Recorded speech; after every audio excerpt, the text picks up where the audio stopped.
السلام علیکم ورحمۃ اللہ تعالی وبرکاتہ۔ نحمده ونصلي ونسلم على رسوله الكريم اما بعد فاعوذ باللہ من الشیطان الرجیم بسم اللہ الرحمن الرحیم ان اللہ وملائکتہ یصلون علی النبی یا ایھا الذین آمنوا صلوا علیہ وسلموا تسلیما اللهم صل على سيدنا ومولانا محمد معدن الجود والكرم وآله الكرام وابنه الكريم وبارك وسلم صلاة وسلاما عليك يا رسول الله صلی اللہ تعالی علیہ وسلم۔ سورہ بقرہ کی پہلی آیت کریمہ کی تفسیر جاری ہے۔ اس میں جو شروع میں حروف مقطعات ہیں یعنی الف لام میم، تو الف لام میم کے بارے میں بتایا گیا کہ اس کا معنی اور مطلب کیا ہے، یہ اللہ اور اس کے رسول کے سوا کوئی نہیں جانتا عز وجل و صلی اللہ تعالی علیہ وسلم۔ ہمیں بس یہ عقیدہ رکھنا ہے کہ اللہ تبارک و تعالیٰ کی ان حروف سے جو بھی مراد ہے اس مراد کو ہم مانتے ہیں، وہ حق ہے، اس پر ہمارا یقین ہے، اس پر ہمارا عقیدہ ہے۔ اور یہ حروف مقطعات بہت ساری صورتوں کے شروع میں، قرآن پاک کی بہت سی صورتوں کے شروع میں یہ حروف مقطعات موجود ہیں۔ الف لام میم صاد، الف لام را، حامیم، کاف ہا یا عین صاد، حامیم عین سین قاف، یہ سب حروف مقطعات ہیں۔ تو اس کے بارے میں یہ بات تو واضح ہو چکی کہ ان کا معنی اور مطلب یہ اللہ اور اس کے رسول کے سوا کوئی نہیں جانتا، لیکن بعض علماء کرام نے بطریق تعویل ان کے کچھ معانی بیان کیے ہیں۔ تعویل کا مطلب ہی یہ ہوتا ہے غور و فکر کرنے کے بعد اس کا کوئی مطلب بتانا، اور اس کا یہ مطلب نہیں ہے کہ جو علماء کرام نے، یہ جو بعض علماء کرام کے بھی اقوال ذکر کیے جائیں گے، اس کا یہ مطلب نہیں کہ جو انہوں نے بتایا پھر اس کا وہی معنی ہے، نہیں، انہوں نے اپنے علم کے مطابق غور و فکر کرنے کے بعد اس کی یہ تعویل نکالی کہ اس کا یہ مطلب ہو سکتا ہے، اس کا یہ معنی ہو سکتا ہے، اس کی یہ مراد ہو سکتی ہے، یعنی یقینی نہیں ہے کہ اس کا یہی مطلب ہے، کیونکہ اس کا جو حقیقی معنی اور اس کا جو حقیقی مطلب ہے وہ تو پہلے ہی واضح ہو چکا کہ اللہ اور اس کے رسول کے سوا کوئی نہیں جانتا۔ لیکن وہ جو علماء جنہوں نے اس کے کچھ معانی بیان کیے ہیں وہ بھی یہی فرماتے ہیں کہ حقیقی معنی وہی ہے جو رب جانتا ہے۔ وہ تعویل کچھ یہاں پر بیان کرتے ہیں۔ پہلی تعویل کہ الف لام میم یہ قرآن پاک کا نام ہے، جیسے ساری چیزوں کے نام ہوتے ہیں دنیا میں، بہت ساری چیزوں اور دوسری کتابوں کے بھی نام ہوتے ہیں، اور مصنف لکھنے والا رائٹر اس کا جو اوتھر ہوتا ہے وہ کتاب کا اپنے اعتبار سے کچھ نہ کچھ نام رکھتا ہے۔ تو بعض علماء فرماتے ہیں کہ الف لام میم یہ قرآن پاک کا نام ہے۔ تو اب سوال یہ پیدا ہوتا ہے کہ یہ صرف سورہ بقرہ کے شروع میں تو ہے نہیں، یہ تو دوسری صورتوں کے شروع میں بھی ہے، تو کیا وہ سب بھی قرآن پاک کے نام ہیں؟ تو دوسری جو تعویل ہے اس میں اس کا حل موجود ہے کہ علماء فرماتے ہیں کہ الف لام میم یہ سورہ بقرہ کا نام ہے، قرآن پاک کا نام نہیں ہے، سورہ بقرہ کا نام ہے، اور جن جن صورتوں کے شروع میں ایسے حروف آئے ہیں، اس طرح کے الفاظ آئے ہیں اور اس طرح کے جو حروف ہیں وہ بھی انہی صورتوں کے نام ہیں۔ فرماتے ہیں کہ جو بھی صورتیں اس قسم کے حروف سے شروع ہوتی ہیں وہ اس صورت کا نام ہی ہوتی ہے، جیسے حامیم یا الف لام را وغیرہ۔ یہ دو تعویلیں ہوئی۔ تیسری تعویل کہ اس کا ہر حرف حق تعالیٰ کے بعض ناموں کا پہلا حرف ہے۔ حروف مقطعات جتنے بھی ہیں ان میں سے ایک ایک حرف کو اگر لیں تو اس سے اللہ تبارک و تعالیٰ کا کوئی نہ کوئی نام مراد ہوتا ہے۔ جیسے الف سے مراد ہے اللہ، کیونکہ دیکھیں الف اللہ کے شروع میں بھی حمزہ ہے، اور لام سے مراد لطیف، کیونکہ لطیف کے شروع میں لام ہے، اور میم سے مراد معین یا مجید یا منان، یعنی میم سے شروع ہونے والے نام یہ مراد ہو سکتے ہیں۔ چوتھی تعویل الف سے مراد انا کا معنی ہوتا ہے میں، اور لام سے مراد اللہ، اور میم سے مراد علم ہے، علم کے لاسٹ میں، علم کے آخر میں میم آتا ہے۔ تو اس کا مطلب کیا ہوا کہ میں اللہ علم رکھتا ہوں، یعنی میں اللہ میں ہی جانتا ہوں، ساری معلومات میرے پاس ہے، سارا علم مجھے کو حاصل ہے۔ اور پانچویں نمبر پر کہ یہ اللہ اور دوسری ذاتوں کے ناموں کے مخفف حرف ہیں۔ مخفف یعنی جس کو ہم لوگ شارٹ فارمز کہتے ہیں، تو یہ حروف جو ہیں الف لام میم حامیم وغیرہ یہ بھی کسی نہ کسی دوسرے ناموں کے شارٹ فارمز ہیں۔ تو الف لام میم کا یہ الف کس کا شارٹ فارم ہے، اور لام کس کا مخفف ہے، میم کس کا مخفف ہے؟ تو اس کے بارے میں فرماتے ہیں کہ الف سے مراد اللہ، اور لام سے مراد جبرائیل، اور میم سے مراد محمد صلی اللہ علیہ وسلم۔ تو اب اس کا مطلب کیا نکلے گا؟ الف لام میم، اللہ، جبریل اور محمد، اس کا کیا مطلب؟ تو ہم یہ بات بار بار سن چکے ہیں کہ قرآن پاک کس کا کلام ہے؟ اللہ تبارک و تعالیٰ کا کلام ہے۔ کس پر نازل ہوا؟ ہمارے آقا حضور رحمت عالم صلی اللہ علیہ وسلم پر۔ لے کر کون آئے؟ حضرت جبرائیل امین علیہ السلام۔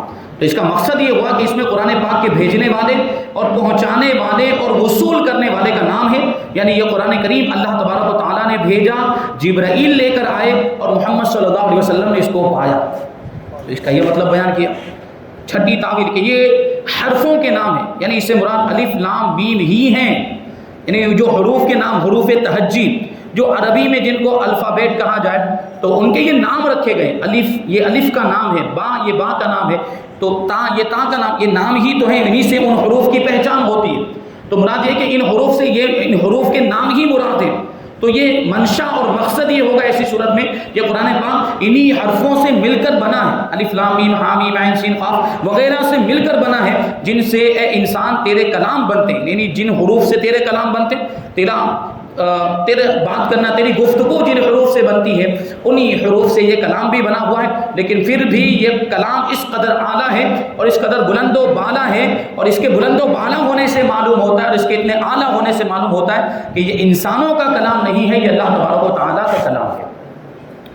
اب یہاں پر کچھ اعتراضات اور ان کے جوابات۔ پہلا اعتراض کہ قرآن پاک تو عمل کرنے کے لیے آیا ہے، قرآن پاک عمل کرنے کی کتاب ہے، تو اگر اس کی مراد اس قدر چھپی ہوئی تھی تو پھر اسے قرآن پاک میں رکھا ہی کیوں گیا؟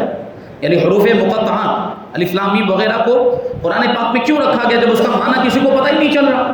اس کا مطلب کیا؟ تو عمل ہو پائے گا؟ قرآن پاک عمل کرنے کی کتاب ہے، جب ان حروف کا معنی معلوم ہی نہیں ہے تو ان حروف پر عمل ہو پائے گا؟ نہیں ہو پائے گا۔ تو اگر یہ راز کی بات تھی تو اس کو صیغہ راز میں ہی رکھنا چاہیے تھا۔ قرآن پاک میں نازل کیوں کیا گیا اور قرآن پاک میں اس کو رکھا کیوں گیا؟ اس کو رکھا جانا ہی نہیں چاہیے تھا، یہ اعتراض ہے۔ تو اس کا جواب دیتے ہیں کہ یہ خیال محض غلط اور باطل ہے۔ قرآن پاک صرف عمل کرنے کے لیے آیا ہے، ایسا نہیں ہے۔ یعنی کچھ آیتیں تو ایسی ہے واقعی جن پر عمل کرنا ہے، اس کے تحقیق مقدمے میں کر چکے ہیں۔ حق بات یہ ہے کہ بعض آیتیں فقط جاننے کے لیے ہیں، جیسے اللہ تبارک و تعالیٰ کی ذات و صفات والی آیتیں کہ ان کو صرف جاننا ضروری، اور بعض آیتیں فقط ماننے کے لیے ہیں، یعنی انہیں جانو مت، صرف مان لو کہ یہ اللہ تبارک و تعالیٰ کا کلام ہے۔ اور بعض آیتیں ڈرنے کے لیے ہیں، جیسے عذاب کی آیتیں، اور بعض آیتیں خوش ہونے کے لیے اور امید کے لیے، جیسے رحمت کی آیتیں، جنت کی آیتیں۔ اور یہ متشابہات صرف ماننے کے لیے، جو حروف مقطعات یہ صرف ماننے کے لیے ہیں، یہ عمل کرنے کے لیے ہے ہی نہیں۔ تو وہ اعتراض ختم ہو گیا۔ جو اعتراض یہ کیا گیا تھا کہ قرآن پاک عمل کرنے کی کتاب ہے تو یہ حروف ایسے کیوں لائے گئے جن کا معنی اور مطلب ہی نہیں سمجھ میں آ رہا، تو اس کا جواب یہ ہے کہ ہر آیت عمل کرنے کے لیے نہیں ہے۔ بہت سی آیتیں ایسی ہیں جو عمل کرنے کے لیے، لیکن کچھ آیتیں صرف ماننے کے لیے ہوتی ہیں۔ تو یہ جو آیتیں ہیں یہ ماننے کے لیے، ان پر ایمان رکھنا ضروری ہے، بس ان کا معنی اور مطلب کیا ہے یہ جاننا ضروری نہیں۔ تو اب رہا یہ سوال کہ انہیں قرآن پاک میں کیوں رکھا گیا، تو اس کا جواب چند حکمتوں سے ہے۔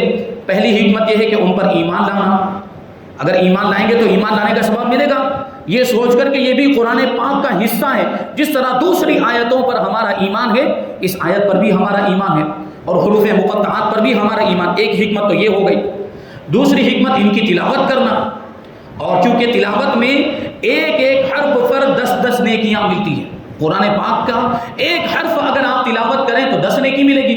تو اگر الف لام میم، اگرچہ الف لام میم کے معنی ہمیں سمجھ میں نہیں آ رہے، مگر اس کو اگر ہم پڑھ لیں تو الف لام میم میں کتنے حروف ہیں؟ 3 حروف ہیں۔ الف ایک حرف ہے، لام ایک حرف اور میم۔ تو اگر کسی نے صرف اتنا پڑھ لیا تو اس کے نامہ اعمال میں 30 نیکیاں لکھ دی جائیں گی۔ یہ دوسری حکمت۔ یہ فائدہ کتنا بڑا فائدہ! قرآن پاک تلاوت کرنے کے اندر اللہ تبارک و تعالیٰ نے یہ برکت رکھی کہ ہر حرف پر 10 نیکیاں ملتی ہے۔ تو اگر کوئی الف لام میم پڑھ لے تو اس کے نامہ اعمال میں 30 نیکیاں لکھ دی جائیں گی۔ یہ دوسری حکمت۔ اور تیسری حکمت کہ اس سے حضور پاک صلی اللہ علیہ وسلم کی شان معلوم ہوتی ہے کہ اللہ تبارک و تعالیٰ کے ایسے رازدار ہیں، حضور صلی اللہ علیہ وسلم اللہ تبارک و تعالیٰ کے ایسے رازدار ہیں کہ ان کے رازوں تک فرشتوں کی بھی رسائی نہیں، یعنی اللہ اور اس کے رسول کے درمیان جو راز کی باتیں وہ حضرت جبرائیل کو بھی نہیں معلوم، جو اس سے پہلے بیان کیا گیا کہ جبرائیل امین فرشتوں کے سردار ہیں، جب ان کو ان کا مطلب نہیں معلوم ان حروف کا اور راز کی باتوں کا، تو دوسرے فرشتوں کو کیا معلوم ہوگا؟ تو اس سے حضور پاک صلی اللہ علیہ وسلم کی شان ظاہر ہوتی ہے کہ حضور اللہ تبارک و تعالیٰ کے ایسے رازدار ہیں کہ جو راز و نیاز کی باتیں وہ صرف حضور ہی جانتے ہیں، ان کے علاوہ کوئی نہیں جانتا۔ اللہ تبارک و تعالیٰ نے صرف آپ ہی کو بتایا۔ چوتھی حکمت، عالموں کی آنکھیں نیچی ہوں گی اور دل سے غرور اور تکبر جاتا رہے گا۔ عالموں کے دل سے غرور، یعنی یہ ہو سکتا ہے کہ عالم یہ سوچے کہ میرے پاس تو علم ہے، مجھے تو سب معلوم ہے، تو قرآن پاک کی ان آیتوں کو جب وہ دیکھیں گے تو ان کا غرور ختم ہو جائے گا، ان کا تکبر ختم ہو جائے گا کہ ہم دوسری ساری چیزیں معلوم کر سکتے ہیں لیکن ان آیتوں کا مطلب ہمیں پتہ ہی نہیں ہے، تو غرور ختم ہوگا کہ نہیں؟ اعتراف کرنا پڑے گا کہ ہمارے پاس ان چیزوں کا علم نہیں ہے، انہیں اپنی عاجزی اور نیاز مندی کا اقرار کرنا پڑے گا، کیونکہ ہر عالم ہر چیز کے جاننے اور سمجھنے کی کوشش کرتا ہے۔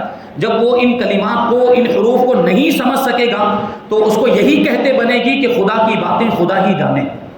اور پانچویں حکمت کہ ان کے معنی کا نہ سمجھنا قرآن کے خدائی کتاب ہونے کی بھی دلیل ہے، کیونکہ جہاں تک دماغ کی رسائی نہ ہو اسے یہی کہتے بنتا ہے کہ یہ خدا کا کلام ہے، یہ خدا کی چیز ہے۔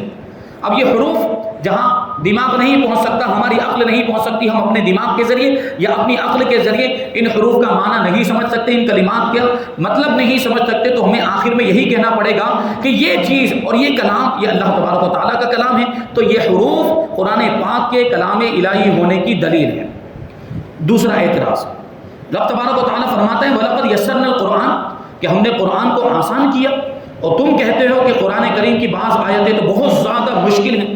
یہ آیتیں جیسے حروف مقطعات، کہ ان کا معنی مطلب کسی کو نہیں پتا، تو بہت زیادہ مشکل، جبکہ اللہ تبارک و تعالیٰ کیا فرما رہا ہے کہ ہم نے تو قرآن کو آسان کیا، تو تمہاری یہ بات کلام الہی کے خلاف ہو گئی۔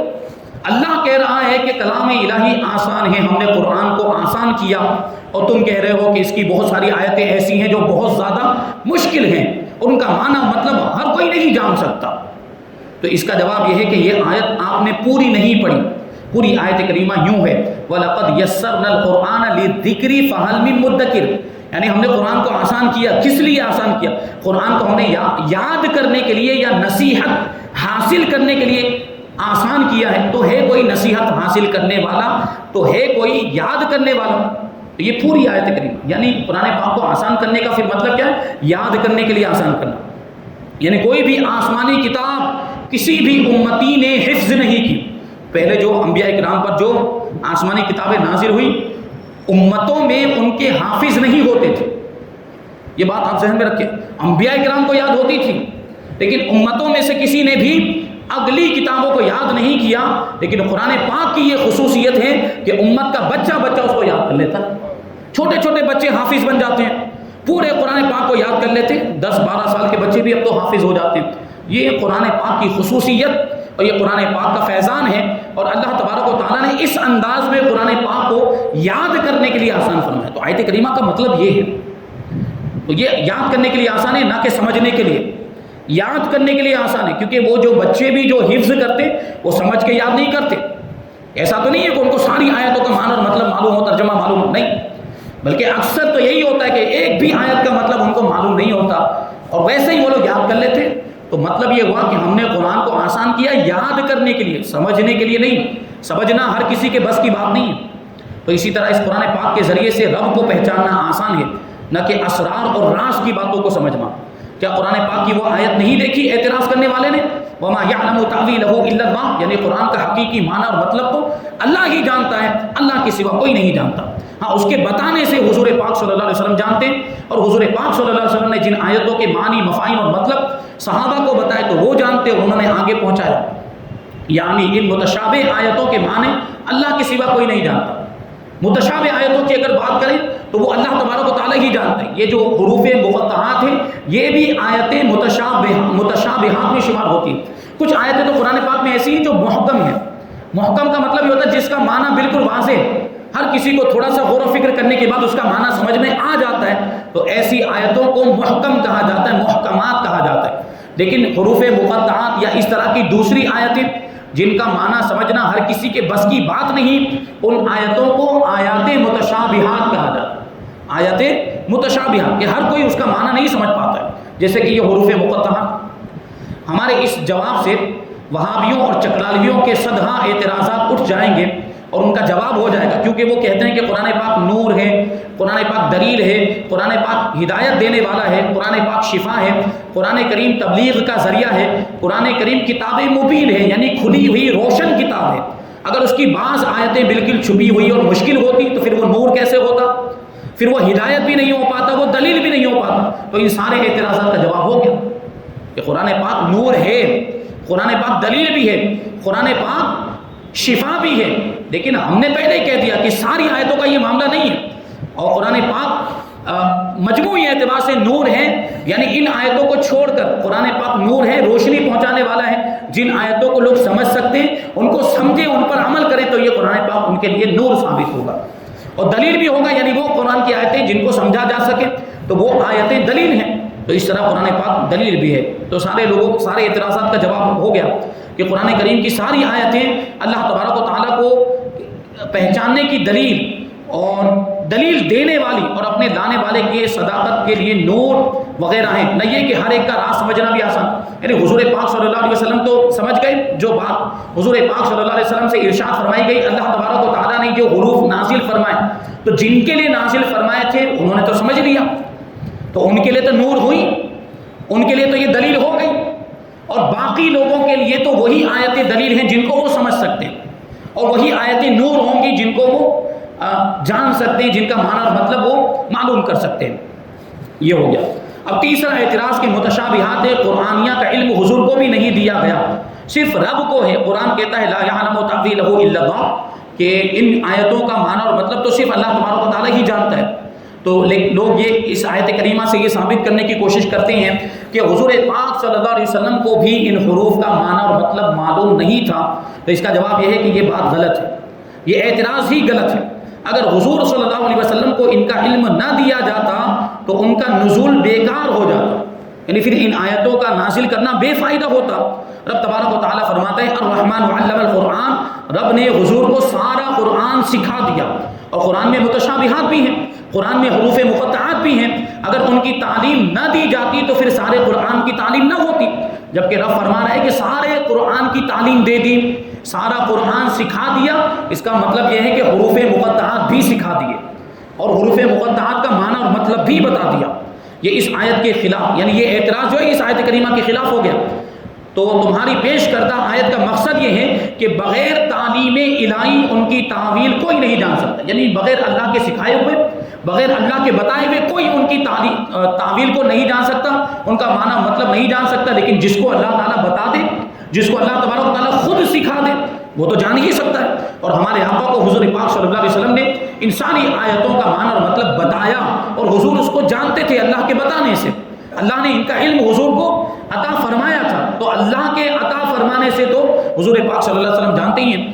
ہاں، صرف نحوی قاعدے سے اور گرامر سے اس کو جاننا یہ ممکن نہیں ہے، ان حروف کو، کہ کوئی عربی گرامر پڑھ لے اور صرف و نحو پڑھ کے سوچے کہ ان حروف کے معنی اور مطلب کو جان لے، تو وہ نہیں جان سکتا۔ یہ اللہ کے بتانے سے ہی ان کا معنی اور مطلب جا سکتا ہے۔ اب یہاں پر ایک بات بتا رہے ہیں، ذالک الکتاب، اس کا تعلق پہلے سے یہ ہے کہ اگر الف لام میم قرآن پاک کی سورت کا نام ہو تو وہ مبتدا ہوگا اور یہ اس کی خبر، تو معنی یہ ہوں گے کہ الف لام میم یہ کتاب ہے، اور اگر وہ متشابہات میں سے ہیں تو یہ الگ جملہ بنے گا۔ اس طرح کے ذالک مبتدا ہوگا اور الکتاب خبر، یعنی یہ قرآن کتاب کامل ہے۔ اب یہ مبتدا اور خبر، یہ گرامر کی بات آ گئی، اس کو میں آسانی کے ساتھ سمجھاؤں، یہ سمجھ لیں، پھر انشاءاللہ تبارک و تعالیٰ اس کی تفصیل ہم آگے شامل کریں گے کہ مبتدا اور خبر کا مطلب کیا ہوتا ہے۔ اس کو آسان کر کے میں سمجھانے کی کوشش کروں گا۔ اس سے پہلے میں نے 2 لفظ بتائے تھے، اسم اور فعل۔ فعل کا مطلب کیا ہوتا ہے؟ جس سے کسی کام کا ہونا یا کرنا سمجھ میں آئے اور اس کے ساتھ کوئی زمانہ بھی سمجھ میں آتا ہو، جیسے زید کھاتا ہے، زید نے کھایا، زید کھائے گا، تو اس میں دیکھیں کھانے کا کام سمجھ میں آ رہا ہے، کھانے کا کام، اور اس کے ساتھ زمانہ بھی سمجھ میں آ رہا ہے۔ اگر ہم کہیں زید نے کھایا تو اس سے کون سا زمانہ سمجھ میں آ رہا ہے؟ گزرا ہوا زمانہ۔ زید کھاتا ہے تو اس سے کون سا زمانہ؟ موجودہ زمانہ سمجھ میں آ رہا ہے، اور زید کھائے گا، اس سے کون سا والا زمانہ سمجھ میں آ رہا ہے؟ آنے والا زمانہ سمجھ میں آ رہا ہے۔ تو یہ ہو گیا فعل، کھاتا ہے، کھائے گا، کھایا، یہ فعل ہوا۔ لیکن اگر کوئی لفظ ایسا ہے، عربی کا لفظ جو ایک معنی تو بتا رہا ہے، اس کا ایک معنی مستقل معنی ہے اس کا، اور وہ معنی سمجھ میں بھی آ رہا ہے، لیکن اس کے ساتھ زمانہ نہیں، وہ اسم ہے، اس کو اسم کہا جاتا ہے جو کسی ایک معنی کو بتاتا ہے اور اس کے ساتھ گزرا ہوا زمانہ یا موجودہ زمانہ یا آنے والا زمانہ نہیں ہوتا۔ جیسے کہ میں نے ابھی جو جملہ کہا زید کھاتا ہے، تو اس میں جو کھاتا ہے وہ تو فعل ہے، لیکن زید، یہ زید ایک معنی بتا رہا ہے، ایک شخص کا نام ہے، یہ ہمیں سمجھ میں آ رہا ہے کہ زید ایک شخص کا نام ہے، اس سے وہ اس کی ذات سمجھ میں آ رہی ہے، لیکن لفظ زید کے ساتھ کوئی زمانہ ہے؟ جیسے ہمارے آپ کے نام ہوتے ہیں تو ان کے ساتھ کوئی زمانہ ہوتا ہے؟ نہیں ہوتا، تو اس کو کہا جاتا ہے اسم، اس کو عربی میں کیا کہا جاتا ہے؟ اسم۔ یہ بات اگر آپ یاد رکھیں گے تو یہ آپ کو آگے بھی بہت کام آئے گی۔ عربی زبان کے اندر اگر کوئی جملہ فعل سے شروع ہوتا ہو تو اس کو جملہ فعلیہ کہتے ہیں، جملہ فعلیہ۔ جیسے اگر ہم یوں کہیں کھاتا ہے زید، کھائے گا زید، تو یہ جملہ کہاں سے شروع ہو رہا ہے؟ فعل سے شروع ہو رہا ہے، کھاتا ہے یا کھائے گا یہ فعل ہے، تو اس جملے کو جملہ فعلیہ کہا جائے گا کیونکہ اس کی شروعات فعل سے ہو رہی ہے۔ لیکن اگر عربی میں کوئی جملہ اسم سے شروع ہو رہا ہے، جیسے زید، اگر ہم اس کو پہلے لے کر آئے اور یوں کہیں زید نے کھایا، یا زید کھاتا ہے، یا زید عالم ہے، زید قاری ہے، زید امام ہے، اس طرح جو ہے ہم جملہ بنائیں تو اس کی شروعات اسم سے ہو رہی کیونکہ زید جو ہے وہ اسم ہے، تو ایسے جملے کو عربی میں جملہ اسمیہ کہا جاتا ہے۔ اور جملہ اسمیہ کا پہلا جو لفظ ہوتا ہے وہ عام طور پر مبتدا ہوتا ہے، اور مبتدا کا مطلب یہ ہوتا ہے جس سے جملے کی شروعات ہو رہی ہے۔ تو یہاں پر یہ فرما رہے ہیں کہ ذالک الکتاب، اس کا تعلق پہلے سے ہے۔ اگر یہ کہا جائے کہ الف لام میم قرآن پاک کی سورت کا نام ہے تو پھر الف لام میم مبتدا ہوگا، کیونکہ دیکھیں الف لام میم فعل نہیں ہے، الف لام میم میں کوئی زمانہ ہمیں سمجھ میں نہیں آ رہا ہے، تو الف لام میم مبتدا ہوگا، یہ جملہ اسمیہ ہو جائے گا اور یہ اس کی خبر، ٹھیک ہے؟ تو معنی یہ ہوگا، یعنی ذالکہ جو ہے یہ اس کی خبر ہو جائے گا، تو معنی یہ ہوگا کہ الف لام میم یہ کتاب ہے، الف لام میم ذالک الکتاب، الف لام میم یہ کتاب ہے، خبر، یعنی الف لام میم مبتدا ہو گیا اس اسم کے ذریعے۔ جیسے ہم کہتے ہیں زید عالم ہے، تو زید کے بارے میں ہم کیا خبر دے رہے ہیں کہ زید عالم ہے، اس کے عالم ہونے کی ہم خبر دے رہے ہیں، تو الف لام میم ذالک الکتاب، اس کا مطلب یہ ہو جائے گا کہ الف لام میم یہ کتاب ہے، یہ مبتدا خبر ہو جائے گی، الف لام میم مبتدا اور ذالک الکتاب اس کی خبر ہو جائے گی۔ اور اگر اس کو حروف متشابہات میں سے مانے، جس کا معنی اور مطلب کسی کو نہیں معلوم، تو پھر یہ الگ جملہ ہو جائے گا، کیونکہ ہم کو اس کا معنی اور مطلب ہی نہیں معلوم، تو ہمیں کیسے پتہ چل پائے گا کہ یہ فعل ہے یا اسم ہے، وہ آگے والے جملے کا حصہ ہے بھی کہ نہیں ہے، وہ ہمیں پتہ ہی نہیں چل پائے گا جب ہمیں اس کا معنی ہی نہیں معلوم۔ اور زیادہ صحیح تو یہ ہے کہ ہمیں اس کا معنی اور مطلب معلوم ہی نہیں، یہ متشابہات میں سے، تو اب الف لام میم الگ جملہ ہو جائے گا، اور ذالک الکتابوں سے یہ الگ جملہ شروع ہو رہا ہے، ذالک الکتاب، تو اب اس کا معنی کیا ہو جائے گا؟ ذالک مبتدا اور الکتاب اس کی خبر، یہ کتاب ہے، اس کا معنی کیا ہو جائے گا؟ یہ کتاب ہے، اور الکتاب میں جو الف لام آیا وہ کمال کو بتا رہا ہے، اس کا مطلب کیا ہے کہ یہ کمال والی کتاب ہے، یہ خوبی والی کتاب ہے۔ ابھی اس میں اور بہت ساری باتیں باقی ہیں، انشاءاللہ تبارک و تعالیٰ اس کو ہم آئندہ درس میں شامل کریں گے، اور بھی بہت ساری باتیں ہیں، اور یہ ذالک الکتاب کے بارے میں اور اس میں بہت سارے نقطے بھی بیان کیے ہیں، اور حضور پاک صلی اللہ علیہ وسلم کا علم، حضور پاک صلی اللہ علیہ وسلم کا عالم غیب ہونا بھی اس سے ثابت ہوتا ہے، اس کو ہم انشاءاللہ آئندہ درس میں شامل کریں گے۔ اللہ تبارک و تعالیٰ کی بارگاہ میں دعا ہے کہ جو کچھ بھی بیان ہو اس پر ہم سب کو عمل کرنے کی توفیق عطا فرمائے، اور نور قرآن سے ہم سب کے دلوں کو روشن اور منور فرمائے۔ وما علینا الا البلاغ۔ الفاتحہ۔